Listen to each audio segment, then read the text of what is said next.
big up, people. We are back. Welcome back to the channel. We've got an elite panel tonight, by the way. And as you can tell, I've not got the controls tonight. Judges have. But you know what? Good job. Good job. Good job, I tell you. Good job to start with. Big up to Sophie Nicolau from the Highbury squad. Big up to you. How are you, Soph? I'm already entertained by my Gianni trying to like press buttons and do shit before we came on air. Just absolute classic. Let's just say class, that. Man. He is brilliant, mate. There is only one lead judges, let me tell you that. And with lead judges is his housemate for the week or couple of weeks, Mr. Paolo. Paolo, how are you, bro? I'm bloody fantastic, mate. I've bought the Aussie good luck charm since the Nottingham game, and mate, long continue. Yeah, man. I need you at every game now, man. It's a good omen. Let me I'm tell you that. I'm scared to go back home, mate. Jesus Christ! I ain't Not allowed. Out of house and home, like, and I can't wait for him to go, like. You know? But at least bloody beer he keeps drinking. At least he's kept me out till 3 o'clock in the morning the other night. Ooh, that's way past your bedtime, Judge. Judge. In his old ages, judges. Way past my bedtime. I normally get up around that time, like it's a joke. Time I got home. What was funny was that on Friday I said to these two, I said, I'm going to leave about 11, half 11. Yeah, we'll come with you. We'll come with you. Next minute it's 3 a.m. and they're still there. I mean, what's happening? Unbelievable. Party animals. That's what. Do you know what? I blame Paolo. He's a bad influence on Judge. Thank you very much, Dan. He bloody well is. And I'll tell you why, like, right? Because we missed our last train thanks to him. So an Uber was 100 quid, right? And Ryan don't live far from us, so he'd give us a lift home, but I've got to wait till 2. So I said, oh, I'll wait till 2. Love that, man. Give me what, Lee? I'll see you about 2 o'clock.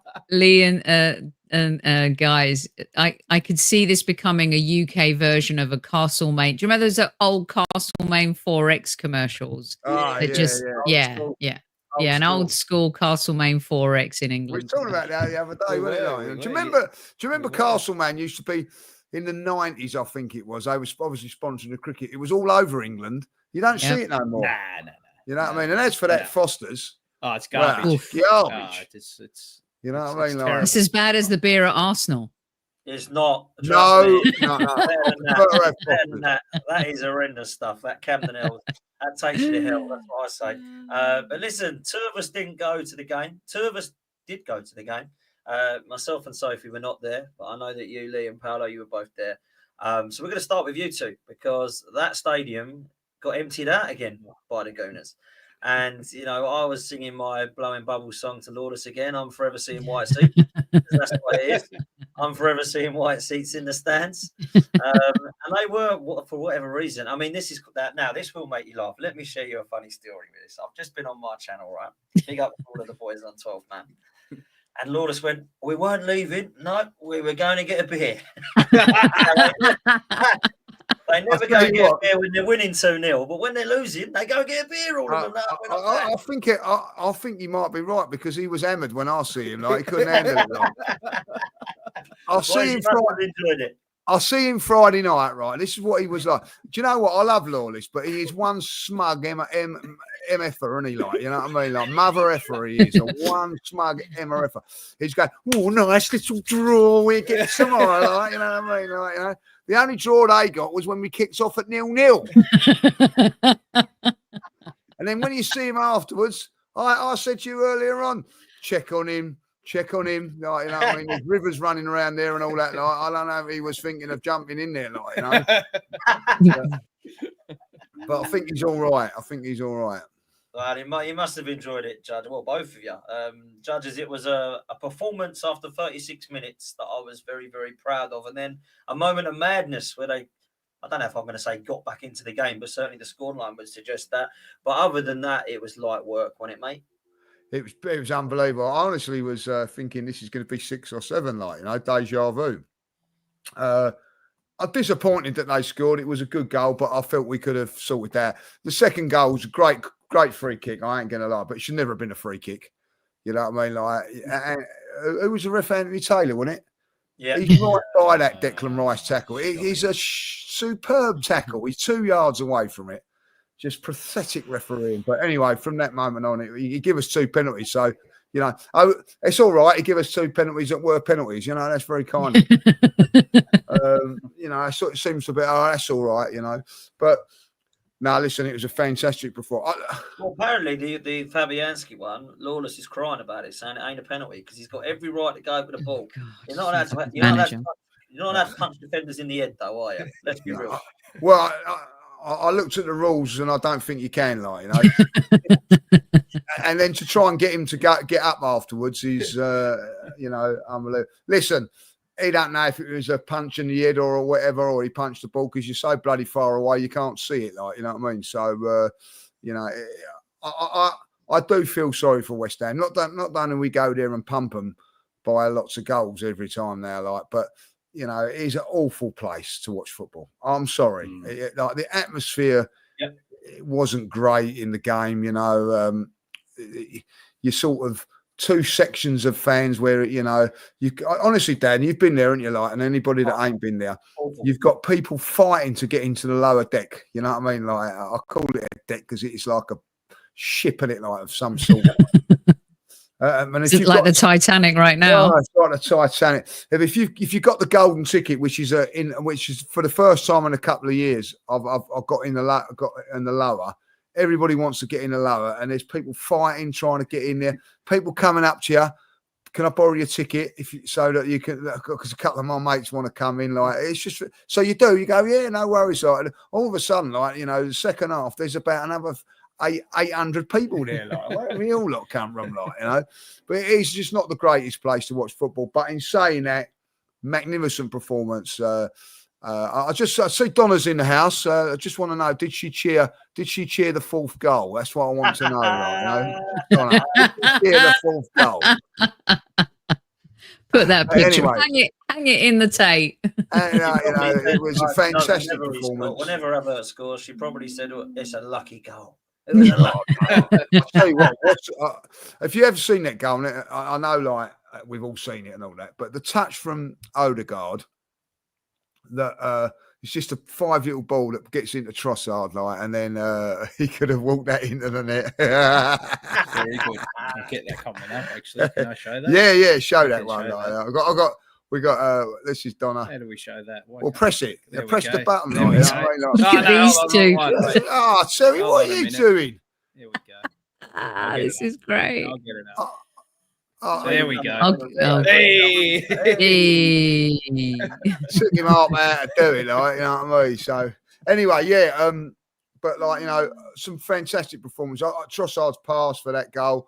The second goal, the build up to it, Dan, was unbelievable. That was my favourite goal. That was.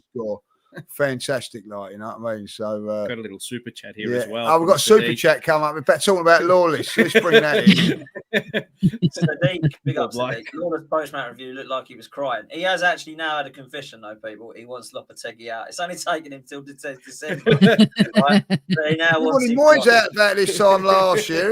You know what I mean? He wants more people out than in him. I'll tell you, And then he was saying the hope kills you, didn't it? Because he actually genuinely thought that they were going to get a point in that game. 2-2 he predicted. He said, oh yeah, we'll get 2-2. And within 20 minutes it's 4-0. It's happened again. It's happened again. But anyway, fantastic performance. Second half, I don't know what to make of the second half, then. I don't know what you guys feel about that. It was like a non-event. Snooze, wasn't it? Yeah, I think it was. It was a snooze.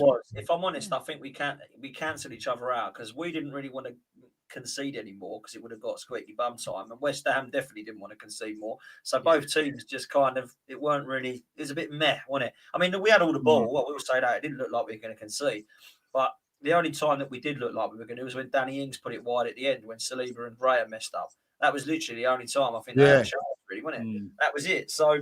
Look, I mean, I've got to say, I thought it was a brilliant performance again. And I think against Sporting now and against Forest, we've dominated really from start to finish and started to show a little bit of similarities to when we first come back from Dubai, which is what we wanted to have last year. We started to see some real domination. And I think what's really impressed me is that actually there's been quite a few players that are now shining as opposed to, because a lot of people said, I mean, I'll come to you with this, Soph. A lot of people said Erdegaard's back and now all of a sudden we're flying. I think it's been more than that. I mean, definitely that's helped. Don't get me wrong. He's been phenomenal.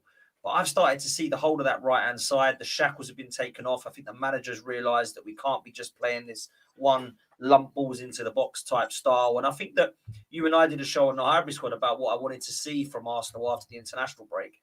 And a lot of it was pointing towards the manager. And I just think there's been a lot of difference from Mikel Arteta. He started to use the subs in a different way now. He started to bring on Ethan Nwaneri a hell of a lot more. We're starting to allow the shackles taken off. I think we're playing a lot more free-flowing. And I do think that that's definitely helped things, as well as the addition of Martin Odegaard, Sophie. Yeah. Well, firstly, I just wanted to say the only way to watch a game at West Ham, and, you know, my good friend here, Sir Judges, will know because he's used to hospitality entertainment, is via hospitality. The only time I've ever gone there is when I know, thankfully to the Betway guys, that's the way to do going away to West Ham. Yeah. Don't ever park in that car park in the shopping mall because it's an absolute nightmare, isn't it? It's just horrific. You're better off walking home. But yeah, Potsy, you know, we talked about it on the show, and I thought that your rationale for the reasons of kind of what Mikel now has to do to kind of overcome the adversity, there was a lot of stuff in there that made sense. And what this shows you is how he manages when he's got his best players. But I think he also needs to prove and find a way to manage through that adversity. When you look at the results, in essence, it wasn't too horrific considering the players that we were missing, the red cards, the suspensions, and all of that. But I think he's also learned from the early season and the mistakes and the adversity, maybe not playing Nwaneri enough. He could have brought him on 20 minutes, really. He bought what was it, 82nd, 83rd minute that he came on. I think the substitutions could have happened earlier, but I do think that his in-game management has improved massively since Nottingham Forest. And that is the area where I think we've all thought that he needs to grow a lot, needs to trust his bench. Another thing that we've talked about heaps for our Aussie friends there. And the thing is, I looked at this bench and I was thinking, with cup games coming up, you know, with resting players, I think the bench looks strong. When everyone's fit, I think we have a strong squad. So he deserves the credit for being able to manage through the mayhem. And there's no doubt that Odegaard's the difference. I mean, Saka is the X factor, but Odegaard is the difference. What he has done and how the team looks since he's been back, it's undeniable that it's night and day. That right side, I mean, I would put that right side when everyone's fit, Timber, Saka, Odegaard, Havertz, you know, coming in and out, as one of the best, not only in the Premier League, but in Europe when everybody is fit. So now's the time for Arsenal to really prove that with everyone fit, they can go on a run, overcome the dodgy results, the bad behavior, ignore the bad officiating. That's something we can't control, and really maximize these games ahead of us and get maximum points as well, Dan. Listen, we got to go on a run, and at the moment, it looks like we can. And the football we're playing has been sensational. And Paolo, I'll come to you on some of those goals because I know that we had a couple of penalties, and I understand they had a really good free kick they scored as well. But I thought the goal they did score from Wan-Bissaka was quite well worked. But I thought the goal of the night was Trossard's. I thought the flick from Erdegaard was superb. Saka's put that across. Havertz actually tries to go for it, but Trossard is there to put it in. I haven't seen Arsenal scoring goals like that for a while, if I'm honest with you. And it just looks as if the confidence has just gone to a new level now. And I don't know what really the answer is. I don't know if it's just one answer. I think there's a culmination, like Sophie's mentioned. I also think that Mikel Arteta has definitely changed a little bit about the style of play. And I just wanted to get your thoughts on that, because against Forest and Sporting and West Ham, it was a very different Arsenal to the one I saw against Chelsea, Inter Milan, and some of the other games against Newcastle and Bournemouth that I don't want to remind myself of. So what have you put that down to, bro? Well, I'll answer your question and insight with another question. That goal that we scored, that Trossard scored, are you surprised that we can score a goal like that? Is anyone? Surprised? No. We've been but we scoring goals like that for the last two seasons. So the question was, in the early part of the season, where was that? Right? That's what everybody was asking. Why was that? Where did it start from? Yeah, well, that's the thing. Martin Odegaard comes back into the team, and he's got that ability to be able to. I think, as much as he's so important to the way we set up, and we get this intangible benefit from him, not just with ball at feet, but the way he leads, the way he's a manager on the field essentially, and he leads the press like no other. But I think because we have such high volume when we do press teams back into their final third, and West Ham did sit back for the first 35 minutes, they were terrible. They were absolutely terrible for the first 35 minutes of that game. And I look at it and think everything is circumstantial with us. And Martin Odegaard, when we play against teams that we're able to pin back, we do have those moments like against Newcastle you saw a few weeks ago where we struggle to break down teams. And when he comes in, he's got that little shimmy. He's got that little 5-yard pass that can just split a defense open, and he can find that little yard of space in between those lines that we didn't see for those couple of weeks. But I do think the first 10 to 11 weeks was all circumstantial. Look, given the injuries and red cards, it's no excuse. Obviously, he's so important to the way we set up. And Bukayo Saka also said the same thing post-game, I think, after the Lisbon match. He said, he goes, I'm just happy to have Martin back in the team because we've got a relationship and chemistry like no other, and he will begin to thrive as well. So you can't underestimate those intangible qualities that Odegaard brings. And to bring it back to the Trossard goal, again, we're not surprised to see that from Arsenal. But it's the question that everybody was asking is, where was that the first few weeks? And is it because Martin Odegaard's back into the team? Probably. But it can also coincide with Timber coming back. And it can also coincide with Calafiori coming back and him being able to hold his width and then come inside as well. So, again, not surprised we scored a goal like that, but we need to see more of that against low block opposition and against teams we're going to pin back in the final third. Yeah, 100%. Look, I was massively impressed. But one player I actually thought was good and didn't perhaps get the mention. We saw the team news come out, judges. And obviously there was no Party and there was no Marino, and Jorginho was back in. I thought he was really good. And if I'm honest with you, I thought he was really good against Forest in the first half. I know he came off again for Party. I think he's sometimes not one that people talk about enough, and he goes under the radar. But I was impressed with his performance, Judge. Outstanding. I thought he was my man of the match. I know probably like Saka and Moten got, but their level to come in and produce that sort of performance was just remarkable. Didn't play in Lisbon. I see him out in Lisbon running, doing all the running afterwards. The mentality of the man is as big as anybody's because, he plays the first half against Forest. He hasn't played for a while. Gets hooked because of the booking and the circumstances of bookings before. Right decision. On comes Thomas Partey, scores. He thinks, that's me out the side for a little while. But he's ready. He was ready again yesterday. I thought he was absolutely magnificent. And the way he just knits things together and all that. And the biggest compliment that I can give him is that no one turned round at any stage and said, we missed Thomas Partey. No one. And he's been our best midfield player, so that, we've missed Odegaard when he's not playing. We've missed Saka when he's not playing. But no one turned around yesterday and said, do you know what? We missed Partey today. We might miss him over a 3-4 game period. Hopefully it's not going to be that much. Apparently I heard yesterday, I don't know if it's true, that he did travel with the team and at the end they made a decision not to risk him, so and rightly so. He come in there and done an outstanding job, so. And I'll tell you what I really like about this Arsenal team at the moment. There's so many leaders out there. And I know, people question Martin Odegaard being captain. That's a masterstroke now. It's a masterstroke now. I never thought that. I never thought he was captain material. But he just took that to a different level. But you look at that yesterday. Sorry to cut you. The reason I think people didn't, and I was one of those, I didn't have him down as a captain material. It's because he's not an old school captain. He doesn't. No. He's probably modern. Yeah. He leads by example. He's a completely different captain. Arsenal never had one like that. Tony Adams weren't. Patrick Vieira certainly weren't. And if I'm honest, some of the Emirates eras ones weren't. It was like, right, which one is the loudest? Which one shouts them orders? Which one barks at people? Which one drags people across and points things? Martin Odegaard don't do any of that, really. but he does. No, do he it don't. in different ways, you know what I mean? You're dead right. He leads by example, but then you've got Jorginho doing that. He's the one telling people to come back in here, do this. Declan Rice is doing that, you know.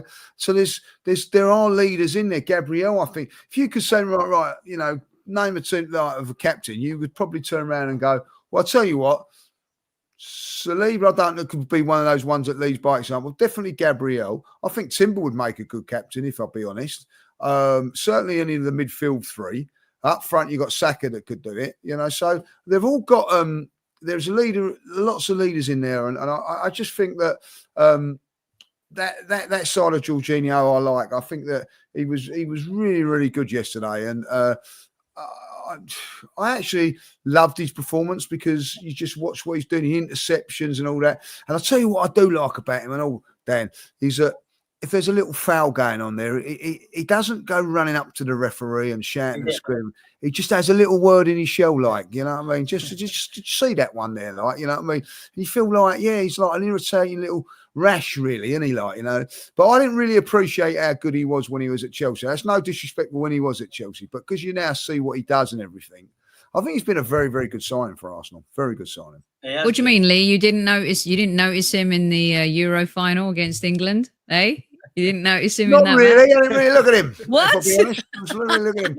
Lee don't like international football. So I don't like international, but didn't watch it. But do you remember? I'll tell you what I remember Jorginho for when he was at Chelsea. Do you remember he should have been sent off in a game and he ended up nicking the winner and the 2-1 winner at the Emirates?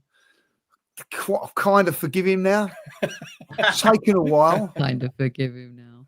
You know what's interesting, what you were saying about Martin Odegaard. So when I was in Cyprus last year, I just so happened to be there when Norway were playing Cyprus in a qualifier. And I got to go to see them train and then got to speak to Martin afterwards. And I know a lot of our colleagues have spoken to him over the last couple of years and stuff. But one of the things I noticed was, and I don't know now if it's because of what's happening with City, but Haaland was treated like this superstar. Don't talk to anyone. Usher him out. After the game, oh, it's Haaland. Like 3 people around him, taking him to the coach. And Martin Odegaard was and has been the leader for his own country for a while now. And the way he handled himself with the media, with young kids, with his own teammates, with executives, with the people in Cyprus, he is so special, not only on the pitch, but off the pitch. So it's no surprise to me that he's taken on this baton to be the Arsenal captain, understands the responsibility, has the respect of his teammates, and is one of those silent generals. And Lee, you mentioned Jorginho, a player who works in the shadows. When you don't notice a player, sometimes it's a good thing. When you don't notice a player, other times it's a bad thing, i.e. a striker not scoring goals. There's something about players and their roles. And in this Arsenal team, there are a lot of leaders who aren't wearing the armband. But what I think is really unique about this particular Mikel Arteta team is the players understand their roles more than ever. And our identity is just out there. And I think that's something that's lacked over the years. And this Arsenal team certainly seems to have a stamp on, I know what my job is. I know what I've got to do. I know how I have to support my teammate. And it's a beautiful symphony when it all comes together, especially when Martin Odegaard is playing. Yeah, listen, he's been phenomenal. And we talk about leaders and we talk about the Emery days of having 5 captains and how that was kind of... How's he doing, Dan? How's he doing?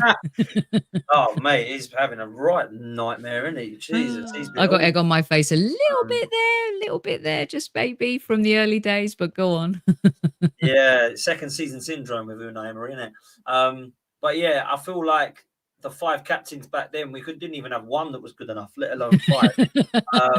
Now we've got about 7 or 8, which is great to see.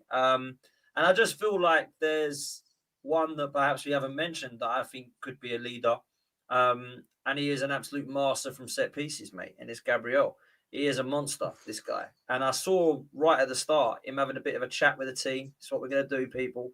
I love that. I was like, we don't see enough of that. We don't see enough of that. That just if I'm coming up again, I've played football, not at a high level, but I've played football when you're defending and they're like, what are they all doing? They're all talking to each other. That really puts you off.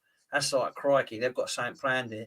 I loved it. I thought it was so good. And then the score from it as well just made it look even better. And I think when you've got Gabriel in your team, and I hope he ain't injured because he had to come off again. I hope he ain't. When you've got him in your team, there's always a chance. It's like you've got a penalty when you've got a corner with Gabriel. It's like that. Honestly, it's like, is he going to get on it or not? I think he's a monster. And the other thing I want to say is obviously he won the penalty as well with Fabianski jumping up. I just think he is an absolute handful. And some people don't seem to put him in the same bracket as Saliba, and understand why not, because obviously Saliba looks a lot better on the ball. But I think he's just as important, and if not, has been better than him this season. I think Gabriel Sov is someone perhaps we'll look back on in the last few and just think, do you know what? There's an opportunity to actually look at him and say, you are probably one of Arteta's best signings, along with Martin Odegaard. Because can I ask you guys a question? Is it time that we call him a world-class defender? Not the worst shout. I think, I think they both complement each other so well. Yeah, they do. So Gabriel's got that real grit and competitive. I know Saliba does have it too, but he's the more physically dominant of the two. Like you see it. Whereas I think Saliba's got a bit more guile. He's got a bit more coolness about him, whereas Gabriel can be a bit more brash. He's got a bit more bravado about him as well. But I think the two complement each other so well. And doesn't get goals though, does he, from set pieces and corners? Gabriel, you could almost argue, is the complete CB. Well, that's very true as well. I mean, and what's the age difference between the two? Is it 3 years, 3 or 4 years that Saliba is his junior, something like that? And you'd argue that both are actually, I mean, that'd have to be, from a value perspective, they're probably two of our best signings. Look, granted, I mean, they haven't won any major trophies yet, but if you continue on this trajectory, I mean, Matt's probability and variance, you would suspect that it's eventually going to happen for them. But again, nothing's guaranteed. But I think he can be categorized as world class. I mean, he's one of, if not the best centre backs in arguably the best league in the world. So I think you can make a great case for it. I will say that with the Gabriel corners and all that, like there's other aspects of those corners as well. One is the delivery is unbelievable. Yeah. Spot on. I watched an FA Cup tie between Kettering and Doncaster today. Only was quality. And the corners, not one hit the spot once. You know, they was all going over the thing, like, you know. So first and foremost, that's got to be nailed on. But like the Salibas, the Havertzes and all that, they all do a little job in there to let him get free, you know. So it is outstanding. The best thing about Gabriel yesterday, apart from his goal, was that he was serenading the crowd at the end with his song. It was absolutely class. Do you know what? There was a time when under Arsene Wenger that none of the players used to come and thank you and things like that. But yesterday, there was a all going through on social media. His little daughter was singing it and all that, like, you know. And there he was yesterday. They was singing a song, and he was serenading it, going up there, and he'd done it for about 2 or 3 minutes. They're loving it as well. Like, you can see the players are genuinely loving it, and there's a connection between us fans there. For him to be doing that was something we never dreamed of 4 or 5 years ago. You know, and you can tell that he loves it, and you know, he's a big fan's favourite. There's no two ways about it. And I the one thing I would say that is lets him down a little bit. He's a little bit rash sometimes with a clearance or I think he's calmed down a bit though, Lee. I do think he's I think he's getting better. I think he's maturing. I think that he's a very, very aggressive central defender.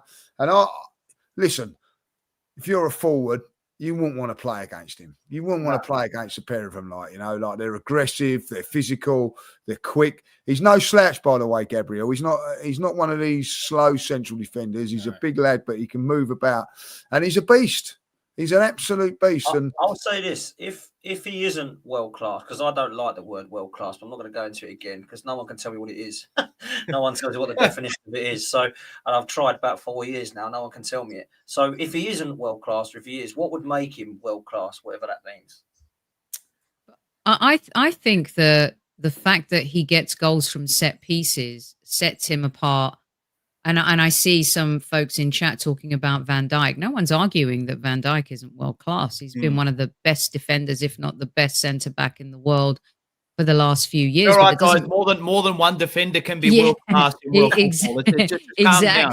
Okay. Exactly. So for me, it's like Saliba and Gabriel are Beauty and the Beast. Saliba's always going to get the plaudits because of the way he plays. It's like Vidic and Ferdinand. Ferdinand couldn't have been his silky self without Vidic doing all the ugly work, the dirty work. And Gabriel, what he does isn't as appreciated as much because these days in modern football, it's about the beauty, right? It's about how play looks on the ball, what he's able to do playing out the back. Playing out the back is such a big deal. So I think Saliba needs to step it up himself in terms of, in his first season, he was getting goals when he came back into the team.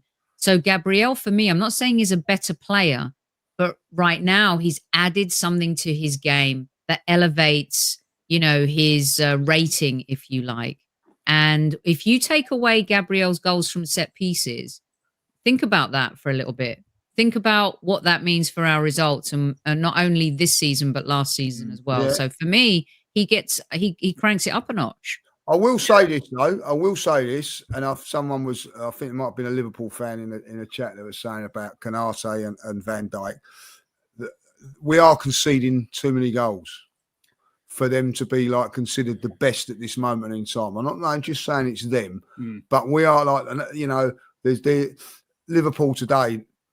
Clean sheet, you know what I mean? Like, but we could have said that last season about that they weren't close to us last season. No, exactly that. You know what I mean? So for Arsenal to get back and them to talk, I think this season they've been great, but the clean sheets have got to start stacking up. So yesterday, I don't like to say it too much. Like, Ray are too busy for me in a domination game like that. A domination game against Sporting, Ray has had to make 3 or 4 very good saves, even though they're long range. So that's nothing to do with central defenders. But there's a few little things that I've not been quite as happy with them this season around. But, they start now and start getting some more clean sheets. And I think that's still, for me, important that we keep clean sheets. Fair shot. Can I add to that? This is going to be the negative segment for me for a couple of minutes. Dan, a negative segment. I know. And I don't want it to be a negative segment because it shouldn't be, because we have played fantastically well. The goals they scored, the free kick was phenomenal. I can't do anything about that. It wasn't never a free kick anyway, but the actual free kick was sensational. The first goal was a well-worked goal, but I look at sometimes at the defending and positioning of Calafiori, and I can't help but think it's a centre-back trying to play left-back. And I don't know what you guys think of that. I know Gvardiol does that well, and Pep's done that well with Ake and Gvardiol, but I just look at his positioning sometimes, and I find myself being hypocritical because I do the same with Zinchenko. So I can't sit there and say Zinchenko's poor with his positioning and then go, oh, but I like Calafiori, so he's not. When actually he is quite poor with his positioning at times. And I just think, is that because he's new, trying to adapt still? Is it too early to kind of write that off? That's my only question mark. I'm not just seen it in this game. I've seen it quite a few times. That's totally fair. I think that's fair. Are you suggesting? I'm struggling to find a clean sheet that he's played in. We ain't kept a clean sheet with Calafiori in the team yet. That's a fact, I think. Are you suggesting he might be? Is he too aggressive in his press? So. Is he too aggressive in the way he plays, or is it more just drop off? Excited on the ball, bro. I think it's like on the ball he gets a bit excited. So, just calm down a bit, mate. Listen, he's 21. I think people forget it. This is not experience coming in here. Yeah. I can't be hypocritical and say I don't rate Zinchenko with his positioning, and then go, but I like Calafiori when I think he's been as bad in parts. And that goal, him and Gabriel and Trossard down that left, it didn't look very pretty, if I'm honest. Letting Wan-Bissaka do that. But I don't know. Maybe I'm wrong. Well, Trossard's got to take a little bit of a blame for that as well. Like, he never tracked the runner. Like, Martinelli gets a lot of criticism, but he does work his socks. Listen, it's just one of those things. It was well worked move, but I think that goal could have been avoided. I think the goal against Chelsea could have been avoided. Sort of come down that left hand side as well, Dan. If we're being really honest about it, so I said that it's what's the word? It's still not convincing, is it? Like, I know what you're saying. Like, I think there's improvements need to be made. If Zinchenko had played in that moment, Arsenal fans would have absolutely killed That's him. what I'm saying, Sophie. Well, that's a great point, Soph. Great point. He done very well when he came on. I would be one of them. I don't mind admitting saying that I don't rate, because I don't rate Zinchenko defensively. I think he's a shambles. But I can't then go, oh, well, Calafiori is fantastic at it, because I don't think he has been so far. Yeah. And I'm not saying he's a bad signing and he's going to be an awful signing for Arsenal. I ain't saying that at all. I think he's got the potential to be very good for Arsenal. I just wonder, like Kenny Kenner said to me for a while, why are we playing a centre-back at left-back? And everyone's going, no, he's a left-back. Do we know he is? Has he played there long-term? He's 21. He's still learning. He's still getting used to that role, I think. And I think we can see that, and I think we've shown signs of that. He's played there a little bit. I mean, for Bologna, he started off in one position and the other, right? Bologna, and then it was Basel, and he's very versatile. I mean, some could say the same about Timber. Some could say the same about Kivior. Mikel Arteta likes the hybrid player. He wants a player who can play multiple positions. The game's changed, right? I think with Calafiori and Marino, we should give them some grace. Now, I haven't been super impressed with Marino, whereas I've been very impressed with Calafiori, but I think his pace going, tracking back isn't quite there yet. But what he offers going forward is incredible. And also the way he carries the ball out and finds spaces and passes, I think is really impressive. Now, some people will say, well, what's the difference between that and Zinchenko? I actually think that Calafiori offers a little bit more, but then, Marino, I don't think has also started enough games. So I think we need to give them two a little bit of grace. They've come from leagues that are slower. You need to find your pace in the Premier League. So I think if we're having the same conversation in like March time, end of February, that's going to be a bit of an issue.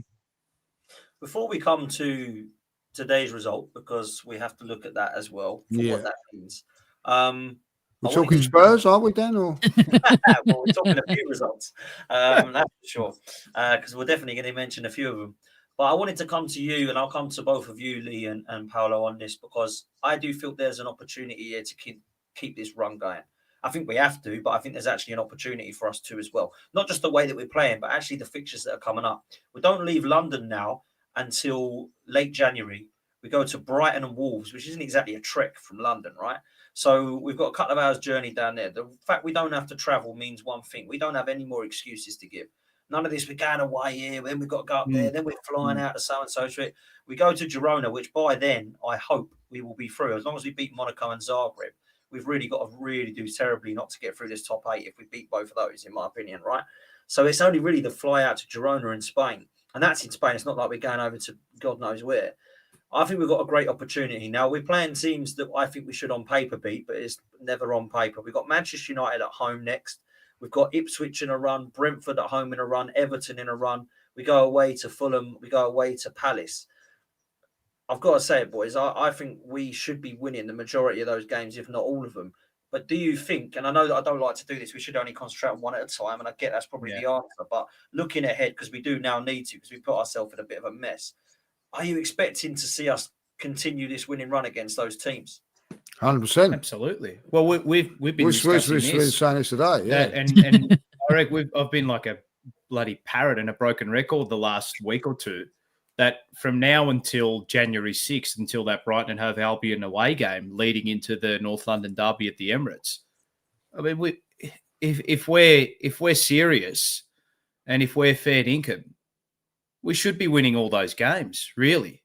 And I don't think to me, it's not a far stretch to suggest that we can win all our games from now until the end of December. We're better than all the teams that we're facing in the next couple of weeks. So it would come as me as no shock if we continued this run. The shock for me was the way in which the season began. So moving ahead, again, we'll go into each game likely odds on favourite, whatever that means with the bookies, I don't know. But from now until that January 6th mark, I think we should be winning all our games. Honestly, that's my take, and I don't think that should be a surprise to anybody if we come out, beat Manchester United, beat Fulham, beat Everton, beat Brighton and Hove Albion away when we get to that. You're skipping over the Man United game. Crystal Palace, no, Manchester United on Wednesday. Yeah, no, we'll be there. We owe them one as well. We need to give them a right old stuffing from the stuff that they did to us a few seasons ago as well when we were down in the dumps. So,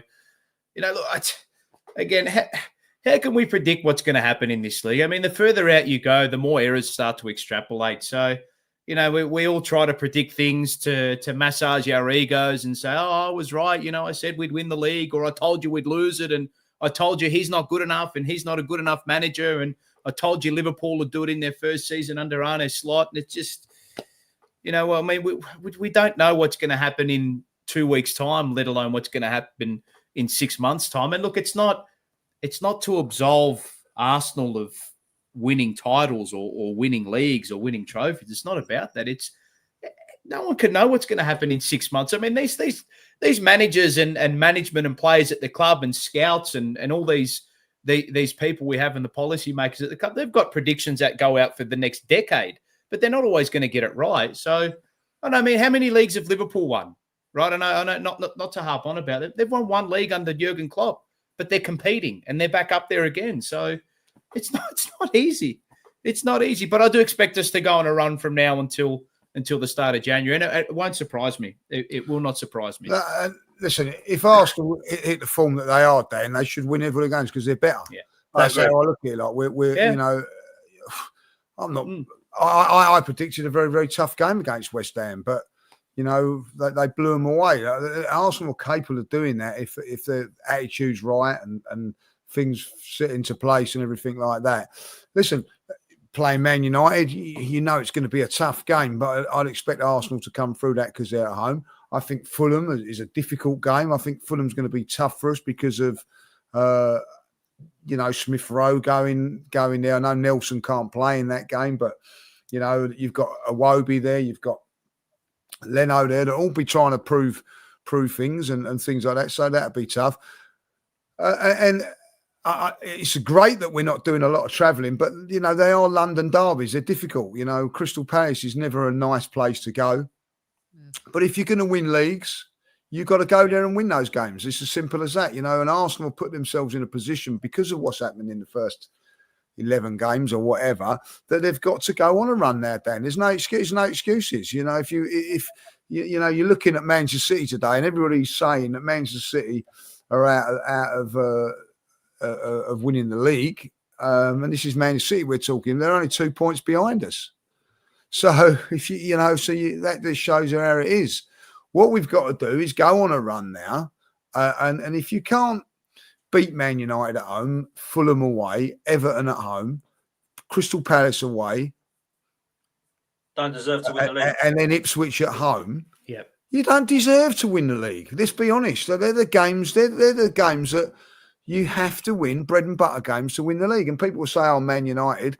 I get that, but Man United at home, I expect us to like. If Liverpool playing Man United tomorrow or today, who would you expect to win that game? Liverpool. You know what I mean? Like, if who did you expect to win that game today between Liverpool and Man City? Liverpool. Why? Because one, they're at home and they're bloody on form. If Arsenal are on form and at home, I expect them to win that game. It's going to be tough because they're going to be dogged, and they've always got that. They've got players that can beat you. But look, before everybody goes mad about Man United winning today 4-0, Spurs beat Everton 5-0. But what are Spurs? They're one of the most inconsistent teams in the Premier League. So, and are Man United inconsistent? Yeah, they are. So they might be up for the game. Are we better than Man United? Yes, we are. Damn right we are. And I'll tell you another thing about Man United. When they've been better than us, what have they done to us? Destroyed us. It's time to destroy. It's time to destroy. It's time to destroy. We had that chance. Exterminate. It's so true, man. It's so true. And look, I think we can do that, Soph. I wanted to ask you the same question, and then obviously allow you to move on to the segue of Liverpool and City's game today, because that has been significant for this weekend. Obviously, we did our job. Liverpool did their job. And at the moment, it don't look like the slot machine's going to go bust. Still paying out. Still paying out. It's been quite interesting how relaxed some of the Arsenal fan base are. It's Liverpool, they'll crumble. We all know this. Not going to happen. They're not as good as us, but they're delivering, mate. And they've got to play someone big yet. They've just beaten Real Madrid and Manchester City. Confidence has gone up there. Yeah. So for me, it's looking pretty good for them, man. So talk to me. How do you see things at the moment?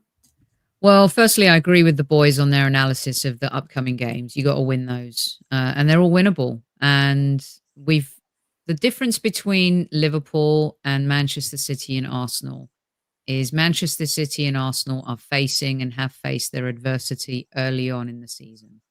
Manchester City's, who saw that coming? No. Don't tell me you did. We all wanted them to fall. We all wanted them to waste away. We all wanted something to go wrong there, but nobody predicted this absolute insane run that they have not been on. I mean, it is unprecedented. It's glorious to witness. And some part of me today felt quite bad because I wanted a draw from today's game. And then when Liverpool started humiliating them, there was something just so joyous about seeing them squirm, seeing Pep Guardiola do this and be that bothered by the Liverpool crowd singing he'll get sacked in the morning, seeing Carl Walker just literally, I don't know, one point it felt like he was crawling through shit like, what's his name from the Shawshank Redemption to get to the other side. I mean, it's all just so glorious. Now, in saying that, who's to say Liverpool might not face adversity at some point in the season? If we didn't see Manchester City's adversity coming, who's to say Liverpool won't go through it? Now the spotlight is totally on them. They've actually gotten to this point of the season without being under the magnifying glass. Because at the beginning, it was Man City versus Arsenal again. And really, the Liverpool narrative was Klopp's legacy, Klopp leaving, Van Dijk's contract, Alisson, Salah's contract. What's happening? Arne Slot just slotted in and got on with stuff, and he was unbothered. Well, now let's see Liverpool, how they react to being the favourites, to being 9 points ahead. They're going to have injuries at some point, and they will face adversity. And I guarantee you they will lose to a shitty team at some point in the season because that's what happens. It's happened to Manchester City. Look, they lost to Tottenham. It's happened to us. We lost to Fulham and West Ham last season. They will face adversity. And the other thing with them too is that these contract negotiations, Salah in his post-game interviews, these are niggly things that have bothered Man City too. Did the players really want Pep to stay? They thought he was going. Is there something going on in the dressing room there?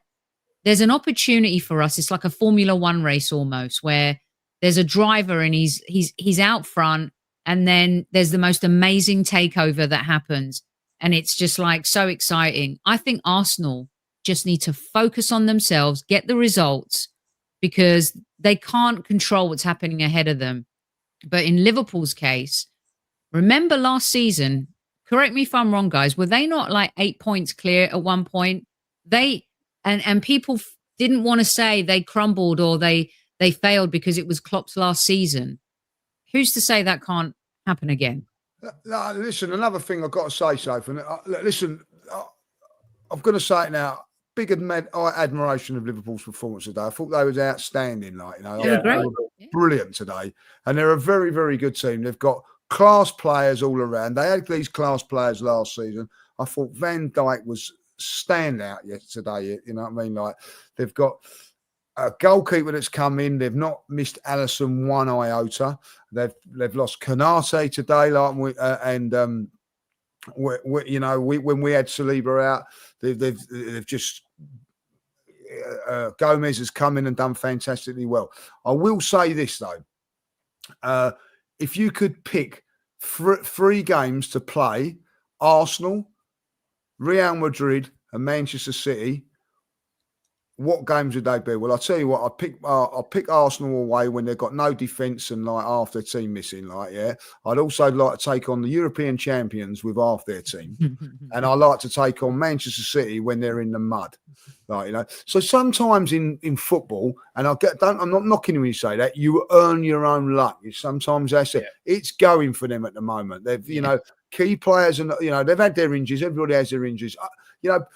Really winds me up when people turn around and say Arsenal didn't have any injuries last season. Arsenal had injuries last season. They had Partey injured. They had Timber injured, but we didn't have the key ones missing. Like, you know, we have had this season.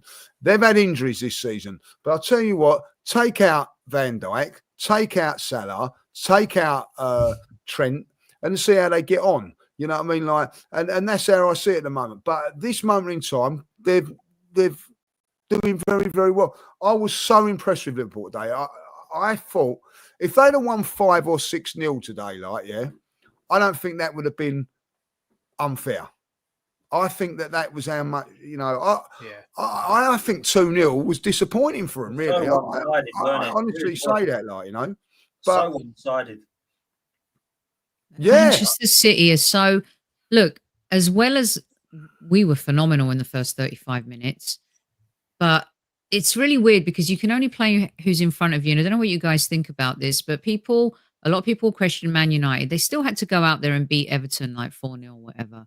West Ham, they're so poor. Organisationally, their midfield, they're a shadow of the team that they were last season, the European season. But we took advantage of that. And I get what you're saying, Lee. Man City, I just couldn't believe what I was watching. They're so bad early. Yeah, they got stuffed by Tottenham last week. Four by Tottenham. They conceded 3 against final in the week, like, you know, and they could have easily conceded 5 or 6 today, you know. And it amazes me. No one's criticising good old Pep, are they? Like, you know. At the end of the day, if you're this wonderful coach and everything in there, we'll coach this team then. You know what I mean? Like, you know, I can't do this team. I need 2 50 million pound fullbacks. Okay, there you. Well, why don't you make a fullback? Why don't you create something, like, you know? Oh, I haven't got no midfield players. Well, create one. You're that genius. You know what I mean? Create something there. It was a stage there. I'm going, are you just gonna? It looked like, well, I'll just see how it goes. We could end up losing 5 or 6 here, like, you know. And he didn't do nothing. It was just pure luck, really, that they didn't. You know, Mo Salah went through in that second half. You know, I mean, he's missed a sitter there. He don't miss them. He don't miss that against Arsenal. You know what I mean? Like, he don't miss that against anybody, like, you know. But I thought that, listen, I don't want to go too much on the match because I think that Liverpool were fantastic today. And if they'd have won 6-0 today, we'd all be going, wow. I'll tell you why I will say fair play to Liverpool today, because look, people are saying, oh, boo-hoo, Man City got everyone out. How can they cope? They have got Gundogan, who they brought back, who everyone was getting on the back of their shirts. They have got Bernardo Silva still, who's won everything in football. They have still got Foden, who's 24, not 35. They've still got Haaland, who's just scored 12 goals already in 13 games this season. They've got Ruben Diaz, who's pretty good centre-half at the back. They've got players that, let's be real, have done some unbelievable things in the last 4 or 5 years. And Liverpool, people are going, oh, Liverpool obviously going to beat them. Liverpool got their best goalkeeper out. Liverpool got their best striker in Jota out. Liverpool got their best centre-half alongside Van Dijk out in Kenyatte. Liverpool got no number 6 at the club. And all of a sudden, Gravenberch just walks into there and is unbelievable. So I'm not going to start getting all of this, oh, Liverpool got all the players and Man City got none, like I was hearing from some. It ain't going to happen for me. Like, Man City have got an unbelievable squad. Yeah, and just because Rodri's out, are they now saying they're Rodri then? Because I'm seeing these Man City fans tapping out now. Tap, tap, tap. I'm done.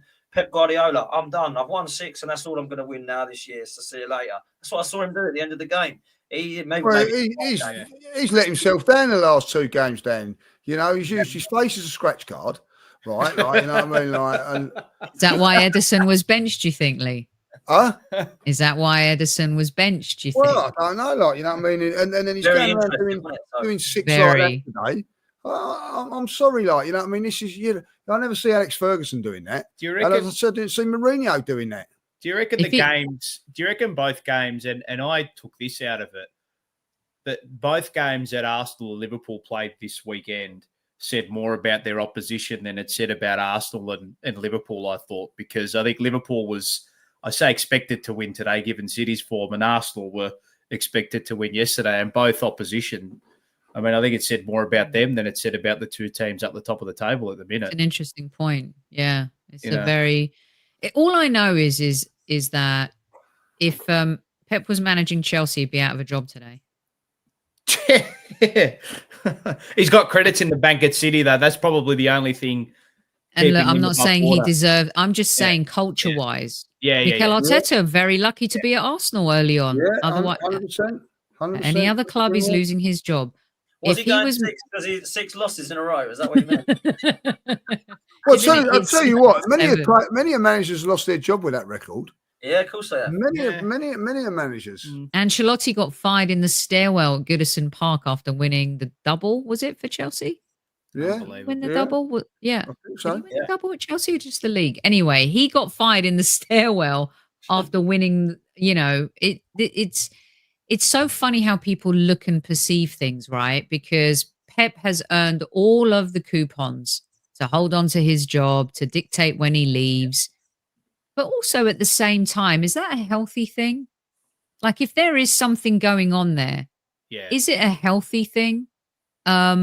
Considering that he was due to leave in 2025 and then he signs a new contract. Is it because of what's going on with the alleged charges? Who knows? Were the players expecting him to go so they took their foot off the gas? Who knows? Look what happened to Ten Hag. Look how they're playing for Amorim. You know, look what happened at our club. Aubameyang, Ozil, all the cancer that was just removed from the dressing room, ripping up contracts. You just never know what's going on behind the scenes. And I would say right now, the two clubs, and I tell you something, Maresca deserves a lot of credit. Everyone keeps talking about Liverpool and City and Manchester City. But this guy, they were the laughing stock before the season started.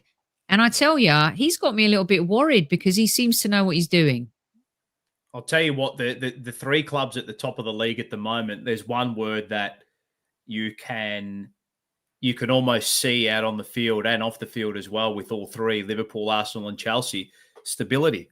Exactly, well said, mate. Maresca's gone into Chelsea and he's cleaned out the squad. He doesn't have a squad of 857 players that he has to pick week in, week out. He's shedded off, he separated the wheat from the chaff, and he's done that. Arsenal, we know, is stable. There's not much going on from a backroom staff point of view. I know Edu's moved on, but that'll all hopefully sort itself out. And Liverpool, no real transfers to speak of.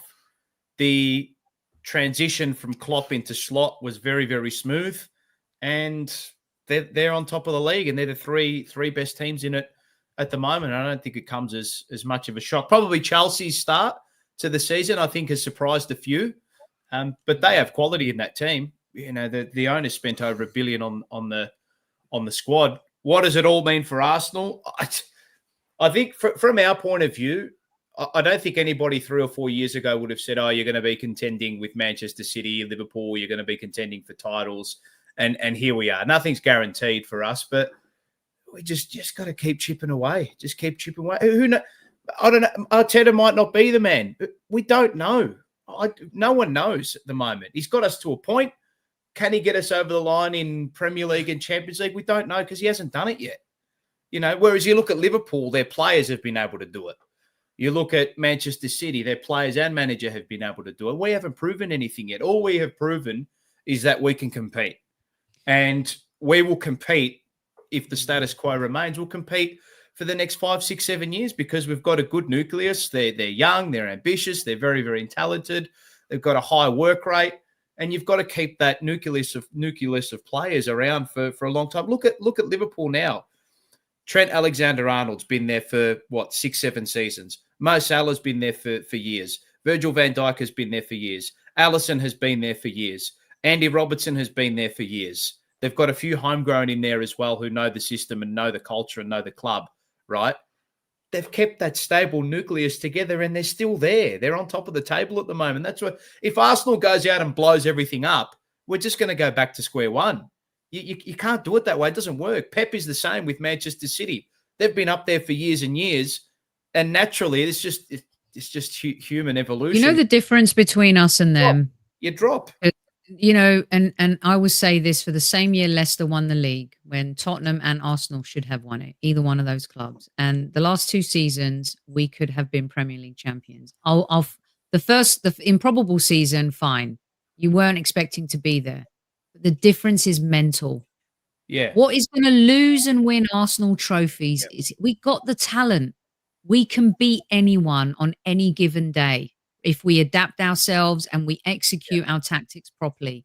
Where we'll lose is here. Have we grown up enough here? Early on in the season, the answer was no. I don't care if the referees are idiots.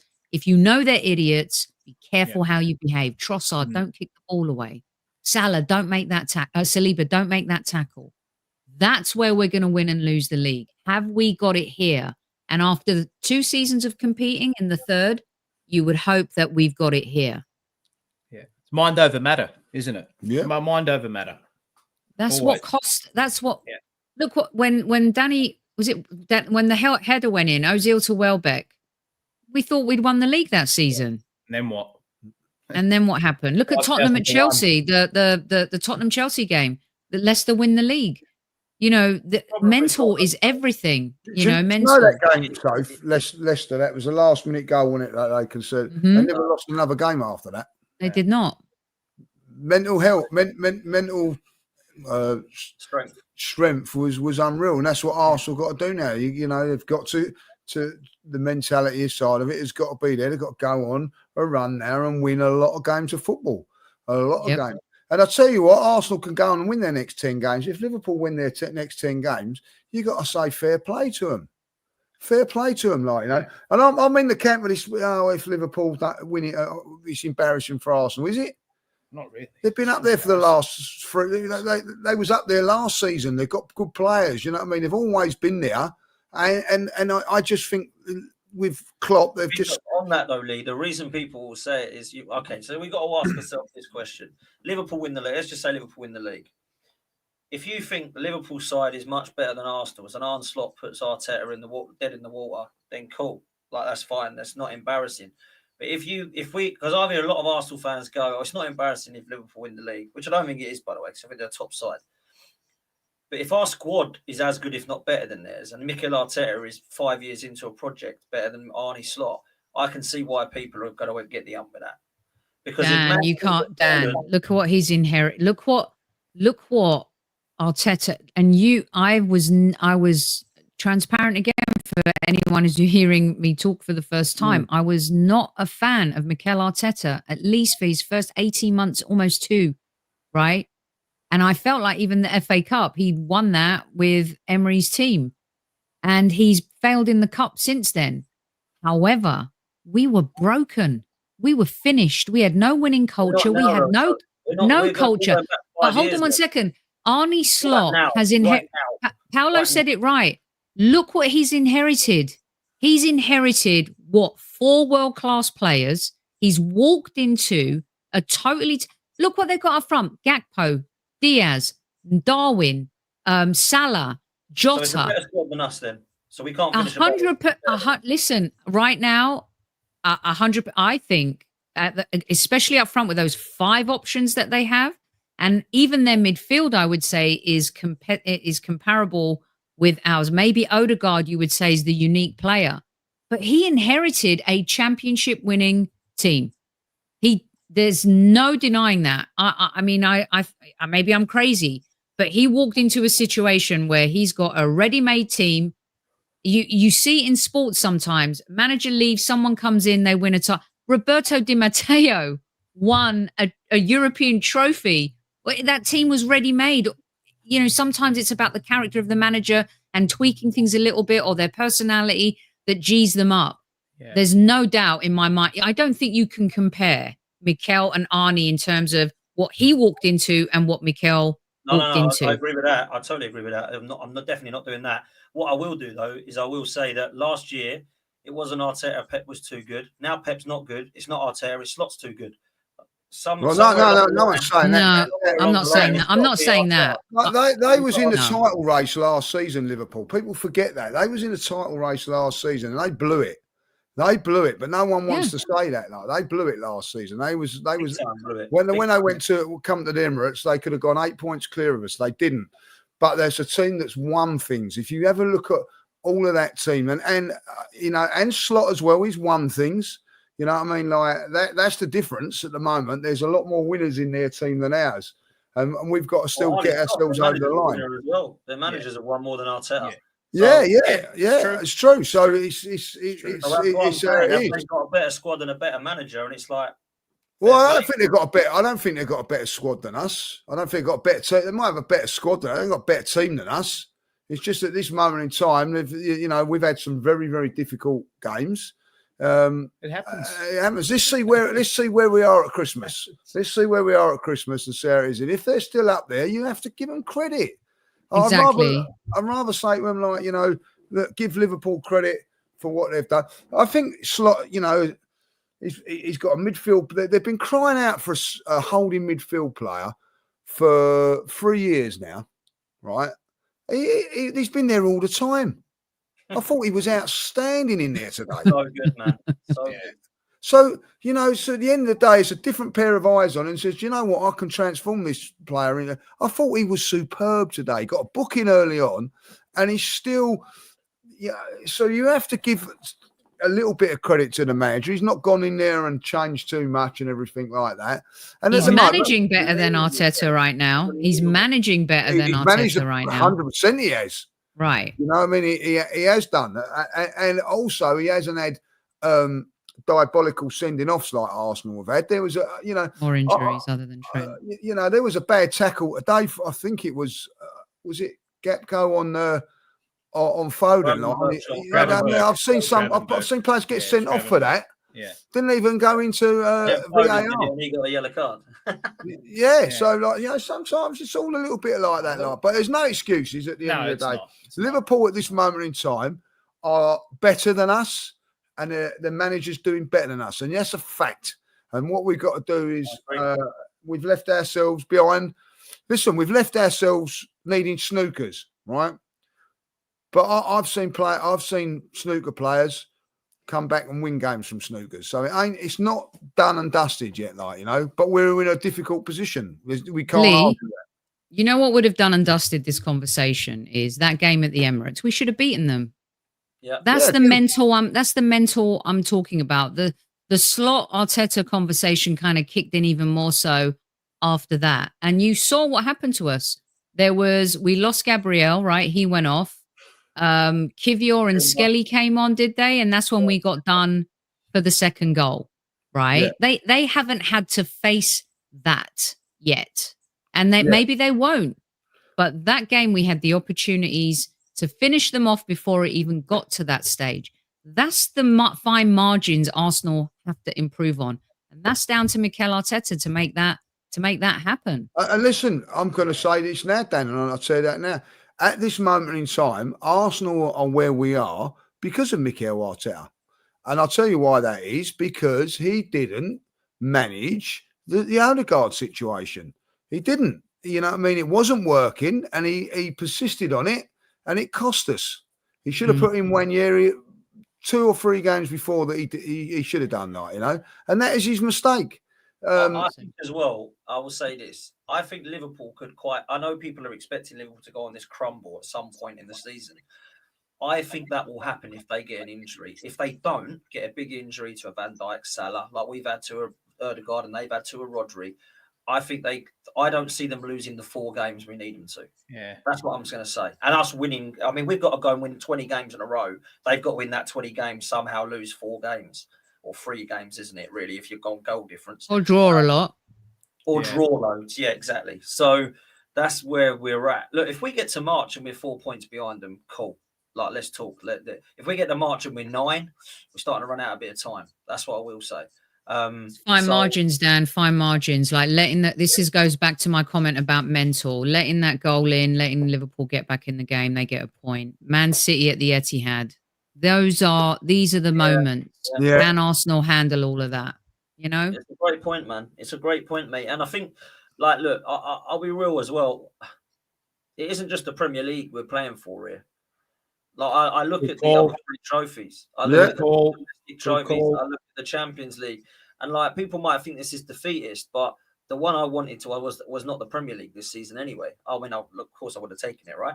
But if you said to me, you can have one, I'm taking the Champions League all day, every day. And right now, I think there's a great opportunity for us to look at that competition as seriously as the Premier League, if not more seriously, and say, why can't we win it this year? Real Madrid, who are legends, they don't look too great at the moment. Manchester City, we know what they are. They're the two favourites for the competition.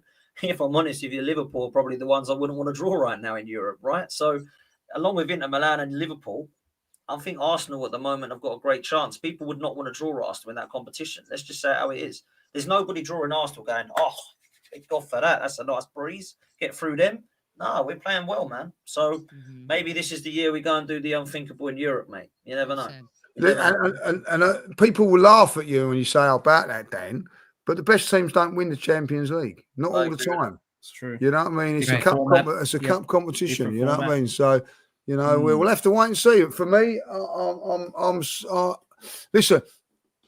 We was in a great position a couple of years ago, and we got a couple of injuries to certain players. We didn't navigate it very well. But the other factor of that was that when we were slipping up, Manchester City were winning, right? And it put pressure and it buckled. So what we have to do is when Liverpool lose, we have to win. So if they lose on Wednesday, we have to beat Man United.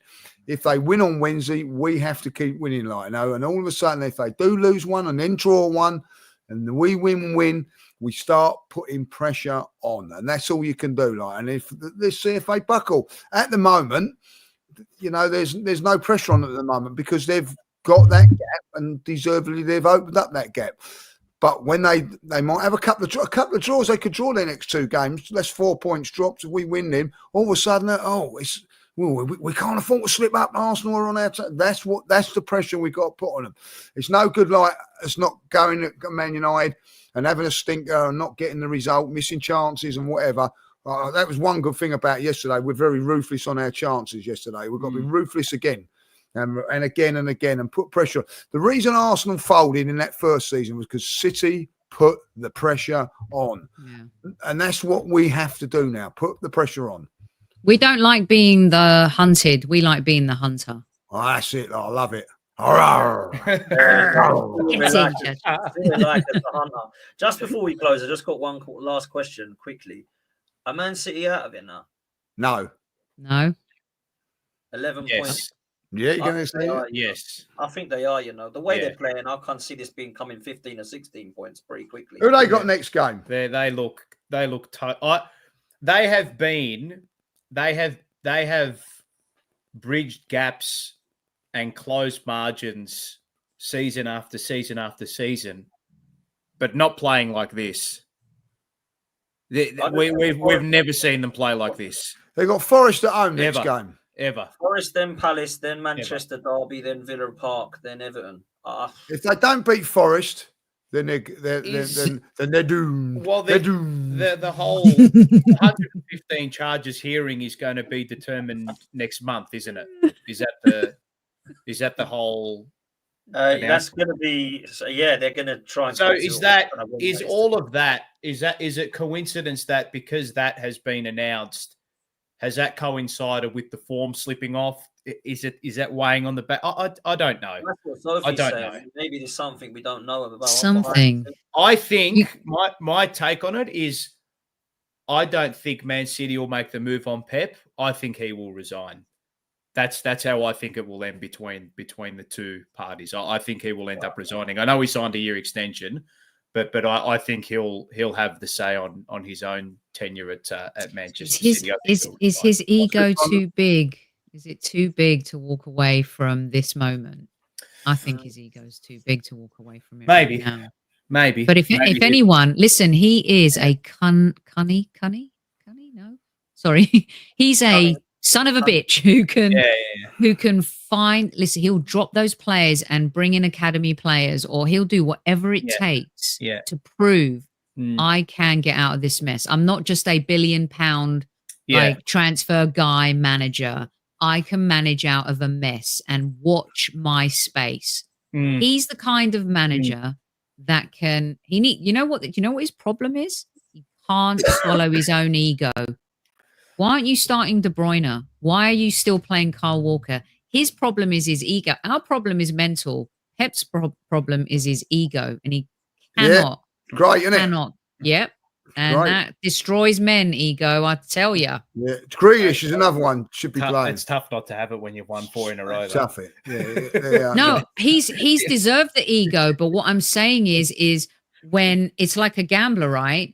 You're gambling, and you keep throwing money at the table, and it's like, dude, just the house is gonna win. Just stop. Yeah. Well, listen, I hope Forest beat them. I'm sorry. More happens better. Like that. I've got no sympathy from her. Little super chat here, Dan, for you. Dan, we can't focus attention on the Champions League as it's very draw dependent. I'm not satisfied with us, but Liverpool going crazy. Credit where credit's due. I'll go along with that. Liverpool, hold on, I better put it up. Rosh. Liverpool are better than us, and that's it. At this moment in time, they are. Fair point. Can't argue with that. Can't argue against that. They are. They're playing really well, and a lot of people have said they ain't really started yet. And do you know what? If they ain't got out of first gear yet, then we all really do need to worry. Because if they're going to get better than this, then there's a problem. Well, so I don't think they can get much better than what I see today. I thought they was outstanding. Yeah, they really were outstanding. And someone made a good point earlier in one of my chats saying which one's going to resign at the end of the season first, Arteta or Pep. They're both going to underachieve and both walk. Could they both walk at the end of the season? You never know. What happens in football is crazy. Newcastle might go and beat Liverpool, and then we beat Man United. Well, they're under pressure, Newcastle. Under pressure. Apparently, Isaac's picked up an injury. Is that correct? Apparently. I mean, not funny that game's just as Liverpool come to town. But listen, like last season, we had that with. Do you remember Cole Palmer missed one game last season? Yeah, missed that against us. So, and he was on the form of his life, like you know what I mean. Bloody, another super chat coming in. Let's putting these super chats up. You're killing me, like you know what I mean. Like, making me work for the first time. What's happening here? We go. No, that's not a super chat. Hold on, where am I gone? No, you got to go back out. Classic. It was Bruges. I'm sure it was. There it is. Oh, is this it? Yeah, there it is. There it is. So I might be wrong. There we go. There we go. Might be wrong. Pep's contract expires at the same time as Haaland and KDB a year earlier. I think Haaland's not staying. Haaland will end up at Real Madrid or Barca. He will. He won't want to play. He won't want to play non-league football. Stay humble, kid. He couldn't trap a sack of cement. Sack of cement. Stay humble, eh? Stay humble. Have your haircut, son. It's a child's haircut, isn't it? Have they won a game since he said that? Yeah, won a couple. You know what, though? The vibes for him have been real poor since he has said that. Just see him today, laughing and joking. At the end of the game. Are you scared? When it was against Gabriel, he wanted to put the ball at his head, you scumbag. Like, he's no Zlatan. Yeah. Win it. Be nice to you, Van Dijk, because I'm frightened of you, you big bad bully. I think if we do win the league, right, which I know is a shout from now, right, that will be probably the best meme in the history of memes. Stay humble. With him that'd be like we'd be selling them over Premiership, like we'd stay humble on it, like hoodies, with our hoodies. Dan said to me, people like are at Arsenal. Oh dear, like you know what I mean. No, Dan had the best line, and I've held it in my back pocket. I've said it on the show a few times, but we got to make the sweatshirts. Dan Potts said last year when it looked like we were going to win the league, and I said, "What do you think it's going to be like?" And he said, and I quote, "The streets aren't ready." Oh, true, man. They're not. The streets are not ready. They're not. The streets aren't ready. Everyone knows what our fan base is like. Even the rivals, they hate us. So when we win stuff, they hate us. So let's win stuff, man. You imagine if we do win the league, you know what I mean? Like we're going up to the Etihad or for that first game, everybody be wearing stay humble t-shirts and it'd be unbelievable, wouldn't it? Like, you know what I mean? Yeah. It would be, man. It would be. Listen, it'll become one of those, you know what the acronyms today, everyone shortens saying stuff. We're Gen Xers, right, Lee? It would be an SHH. It will become a thing. Stay humble, Haaland. Like it will become one of those things all the kids use when they're there texting. forever. It would be there forever, man. Listen, big up to every single one of you. Big up to all of you for your super chats as well. Thank you so much, and well done for giving judges the job who's now learned how to put super chats up on the screen. Hey, round of applause for judges. Round of applause for judge. Flying colours. End the stream. Listen, Sophie, absolute legend. Thank you so much for coming on, man. What you got coming up on Highbury Squad? How can people follow you? So yeah, follow us at Highbury Squad. Check out the YouTube channel. Got some great shows. Gianni Judges did a brilliant show, our premiere of the Dickie Bow Thursday show, where he talked about I set him a challenge, which Arsenal players would be invited to his black tie dinner. So if you want to find out, go to the channel and watch that. And his attire was beautiful. You guys will love it. It's like, Lee Judges at his finest. So yeah, swing on over there, say hello, and watch some of the shows. We've had some good stuff lately. Absolutely, man. Make sure you head over to Highbury Squad. Make sure if you do want to laugh, go and watch Lawless crying on my channel earlier. Football's 12th man. He was not happy. Oh, I can't wait for that. Give him. That's going to be my bedtime viewing tonight. I'm going to make a nice cup of tea and a biscuit. He was, and do you know what's funny? Everyone that was on there was just laying into him about West Ham, and he deserved it. He is a cocky one, right? And even Deji was getting cocky, and Deji's team drew today against Fulham. How Spurs he's at, by the way, and that was the most obvious result that was ever going to be. I won money on that today because I knew that was going to be 1-1. I knew that was going to be a draw. I didn't even know they had 10 men. Spursy as Spursy could be. Do you know, they beat Man City 4-0, and then they got 2 home games. They ain't won one of them. That's great. So good. It is. It's beautiful to see. Spurs will never, ever change. They will always. It's who they are, mate. It's who they are, mate. Who they are, mate. It's who they are. Listen, big up to you, Paolo, as well. Absolute legend, my friend. Great to see you on. And I will see you Wednesday, mate. You will indeed see me on Wednesday. Which is always be a pleasure. And listen, Lee, it's your turn to say goodbye and see us out and do all the buttons as well. This is I can't wait for this. Here we go. This is going to be difficult, isn't it? But how I see it is, stay humble, everybody. Have a good evening. Just think, you can have long hair and you're still not liked. You can be bald and be liked. Haaland, you dirty dog. End the